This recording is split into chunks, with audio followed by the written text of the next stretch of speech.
कक्षा 12th गद्य खंड का प्रथम पाठ है भक्तिन। इस भक्तिन पाठ के एक शब्द में उत्तर हम जो है कौन कौन से महत्वपूर्ण हो सकते हैं।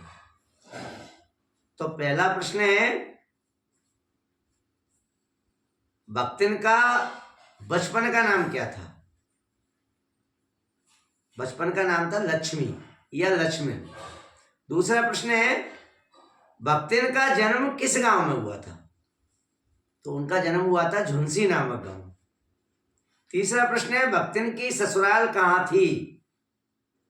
उत्तर है हांडिया नामक गांव। चौथा प्रश्न है, भक्तिन के पिता का क्या नाम था? उत्तर है सूरमा। पांचवा प्रश्न है, भक्तिन की मां का क्या नाम था? तो उत्तर है इसका अनाम धन्या। छठवां प्रश्न है, भक्तिन अपना नाम दूसरों को क्यों नहीं बताती थी? क्योंकि उसका नाम गुणों के विपरीत था, इसलिए वह अपना नाम किसी को नहीं बताती थी। उसके नाम था लक्ष्मी और लक्ष्मी उसके पास थी नहीं, इसलिए वह अपना नाम दूसरों को नहीं बताती थी। जैसे एक आपने आंखों के अंधे नाम नहीं सुख, गुणों के विपरीत नाम का होना, भक्तिन के साथ भी यही था। अगला प्रश्न बन सकता है, भक्तिन की कितनी बेटियां थी?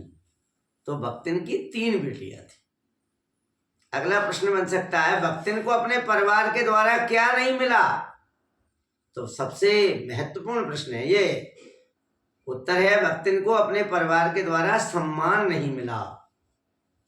एक प्रश्न बन सकता है, भक्तिन के पति की मृत्यु जब हुई तब भक्तिन की उम्र क्या थी?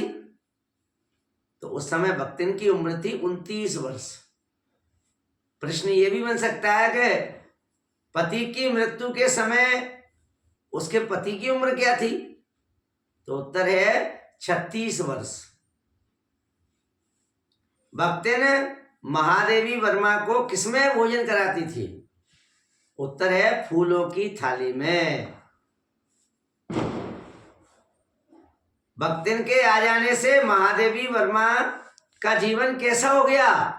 तो उत्तर होगा देहाती हो गया, गांव जैसा। क्योंकि गांव जैसा भोजन करने लगी, वो दलिया खाने लगी, खिचड़ी खाने लगी, गांव की भाषा बोलने लगी। इस प्रकार से कई परिवर्तन उनके अंदर आ गए। प्रश्न ये भी हो सकता है पेपर में, सबसे महत्वपूर्ण प्रश्न बनता है कि भक्तिन पाठ गद्य की कौन सी विधा है? तो भक्तिन पाठ गद्य की रेखा चित्र विधा है। अब प्रश्न ये, रेखा चित्र क्या होता है? तो शब्दों की कलात्मक रेखाओं का वर्णन रेखा चित्र कहलाता है। इसके जनक हैं श्री राम शर्मा। सबसे अधिक रेखा चित्र महादेवी वर्मा ने लिखे हैं। गोरा है, गिल्लू है, भक्तिन है, चीनी फेरी वाला है, ऐसे कई पशु पक्षियों पर, दीन दुखियों पर, गरीबों पर, पुरुषों पर, महिलाओं पर, ऐसे महादेवी वर्मा ने इस प्रकार के रेखा चित्र लिखे हैं। तो ऐसे हम कई छोटे छोटे प्रश्न पाठ पढ़कर हम छांट सकते हैं, एक शब्द में उत्तर, ऐसे प्रश्न हम देख सकते हैं। आप भी निश्चित रूप से ऐसे कुछ प्रश्न पढ़िए, छांटिए। आगे मैं और बताऊंगा। अगला वीडियो देखने के लिए तैयार रहें। जय श्री राम।